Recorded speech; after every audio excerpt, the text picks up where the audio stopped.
What's up, sunshine? Welcome to CNN 10. I'm your boy, Coy. Happy Motivation Monday. Our energy is influenced by that upon which we focus. So let's get up to speed on the news of the day, then focus on good vibes only the rest of the way. We're going to start today with news of the resignation of the University of Pennsylvania's president, Liz McGill, stepping down over the weekend as officials at UPenn and other colleges have scrambled to address issues related to freedom of speech and hate speech in regard to the war between Israel and Hamas. There has been increased criticism of leadership at institutions where there's a perception that they are not doing enough to combat anti-Semitism or prejudice and discrimination against Jews on their campuses. On December 5th, McGill, along with Harvard President Claudine Gay and MIT President Sally Kornbluth, testified for 5 hours before a congressional hearing about anti-Semitism on college campuses. McGill faced particular criticism over this exchange with Representative Elise Stefanik. Specifically calling for the genocide of Jews, does that constitute bullying or harassment? If it is directed and severe or pervasive, it is harassment. So the answer is yes. It is a context-dependent decision, Congresswoman. If the speech becomes conduct, it can be harassment, yes. For months, McGill has been under fire over her response to multiple incidents of anti-Semitism on the University of Pennsylvania's campus. Several board members have stepped down and prominent donors have stopped giving money, saying McGill did not go far enough to condemn the incidents. Fears over anti-Semitism have reached new heights over the past few months following the October 7th terror attacks by Hamas in Israel and the subsequent attacks on Gaza by the Israel Defense Forces, or IDF. Soon after McGill announced her resignation, Chairman of the Board of Trustees, Scott Bach, also resigned. Here's CNN's Paulo Sandoval with more. In back-to-back resignations, the president of the University of Pennsylvania announcing that she would step down just moments before the university official who made her announcement announced that he too would be resigning. Liz McGill announced on Saturday that she would be stepping down from her position as UPenn president.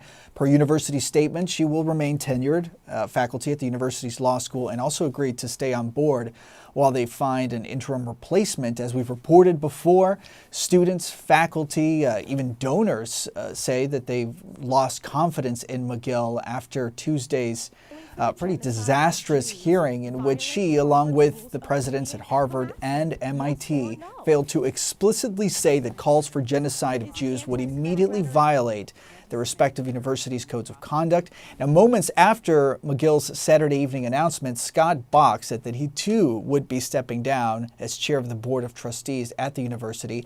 In his statement, Bach writing, quote, "Former President Liz McGill last week made a very unfortunate misstep." Bach eventually writes, "Following that, it became clear that her position was no longer tenable, and she and I concurrently decided that it was time for her to exit." Bach also defending McGill, calling her a good person, a talented leader, and in his words, not the slightest bit anti-Semitic.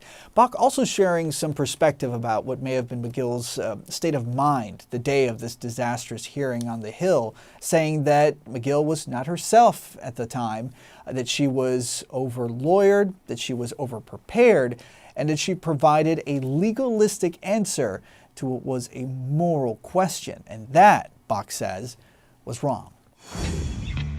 10-second trivia. What artistic style is renowned Dutch painter Rembrandt known for? Surrealism, Baroque, Impressionism, Renaissance.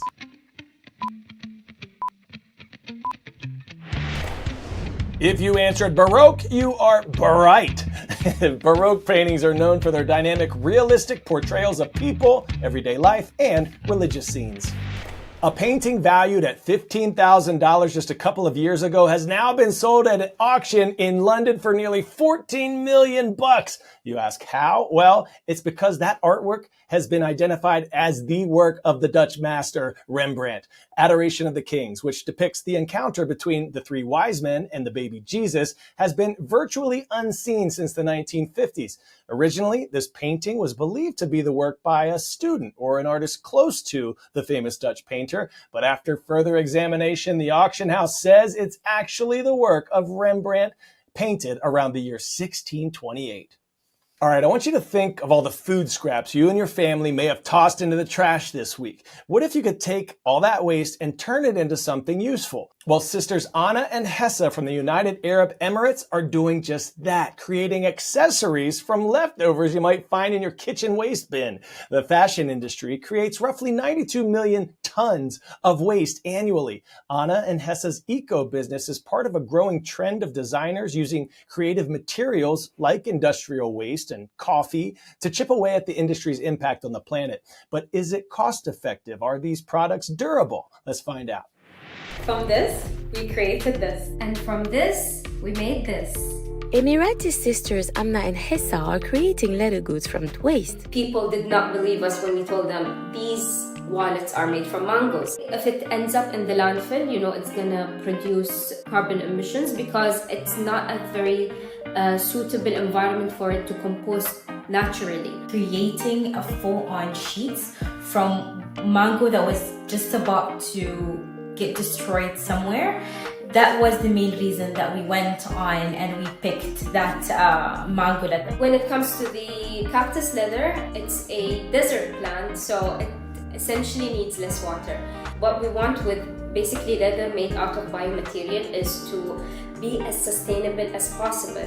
Not only looking at the environmental aspect of it, we're also looking at the human part of it.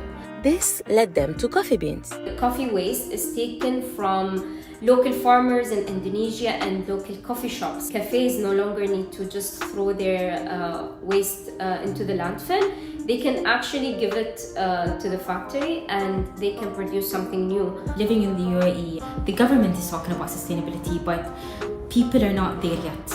There's nothing stopping us from creating our own factory. You have the power to create a new drive and to change how fashion is consumed in the Emirates.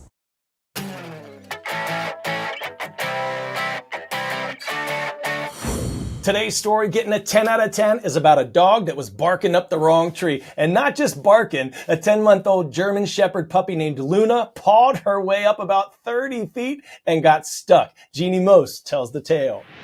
Cat in a tree? No big deal, but... Who let the dogs out? Who let the dog up in a tree? I can't believe we found her. Luna, the 10-month-old German Shepherd, was missing from her Lotus, California home all day and overnight. Her owners and their friends searched the woods. Luka Bogdanovich was driving an ATV. Look left. I'll be darned. I see something in a tree. And I went, holy cow, that's the dog. He said, I got good news and bad news. I found your dog, but she's 30 feet up in a tree. Owner Brian Spees, a painter, got his extension ladder. Was she happy to see you? No, she was just frozen in the tree. Though her wagging tail wasn't frozen. Brian carried her down the ladder. He figures Luna was chasing a squirrel right up the leaning tree, then got her leg pinned under a branch. This is going to sound like a tree pun, but Luna didn't bark? Nope, not even when Brian was calling her name and whistling. Right by the pine she was stuck in. Maybe next time Brian will be barking up the right tree. If she ever gets lost again, we look up because she can climb trees.